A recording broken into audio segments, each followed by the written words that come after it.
Төрийн тусгай алба хаагчдын нэгдсэн эмнэлгийн эмч сувилагчид оролцсон Сувилахын Эрдмийн чуулган 2025 Эрдэм шинжилгээний чуулган 9 дахь удаага боллоо. Чуулганаар сувилагч мэргэжилтнүүд болон эмчт нар илтгэлээ хилцүүллээ.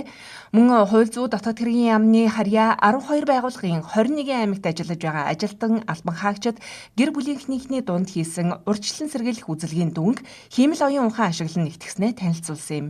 Үзлэгт хууль зүйн яамны харьяа 12 агентлагийн 21 аймагт ажиллаж байгаа бүх алба хаагчид хамрагдсан байна. 18-аас 35 насны төрийн тусгай албан хаагчдын дунд зүрх судасны өвчлөл их байгаа нь судалгаагаар гарчээ.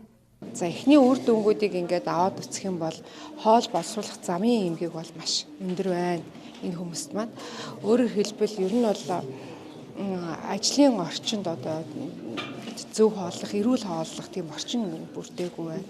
18-аас 35 настай залуучдын дунд зүрх судасны өвчлөл ихтэй байна. Яг энэ албан хаагчдын дунд маань.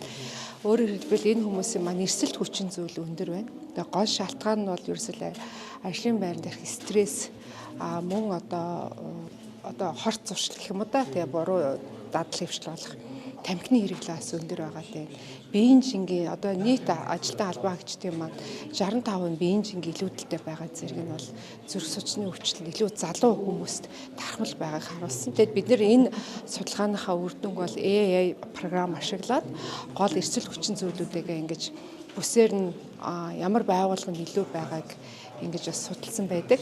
Стрессийн түвшин маш өндөр байна. Нийт одоо ажилтан албан хаагчдын маань 3-1 нь ямар зүүн сэтгэл зүйн асуудалтай байгаа. Төрийн тусгай алба хаагчдын дунд хийсэн судалгаагаар тулай буюу талстын гаралтай үеийн өрөвсөлт эмгээг илбэг илэрчээ. Төрийн тусгай албан хаагчдын 1 жилийн хугацаанд хийсэн судалгаагаар болох дээр эрэгтэй 30%, эмэгтэй болох дээр арай бага хувь нь 10% ч юм уу тийм.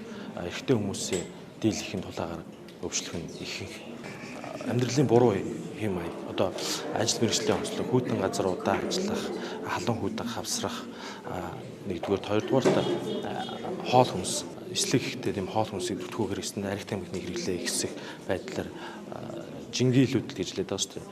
Хоол хүнсний хэрэглээгээ буруу хэрэгжснээс болоод жингийн илүүдэлтэй болоод тулаа үүссээд байна. Судалгааны үр дүнг хууль зүйн дотоод хэргийн яамны харьяа бүх байгууллагуудад танилцуулж цаашид авах арга хэмжээг төлөвлөх юм байна.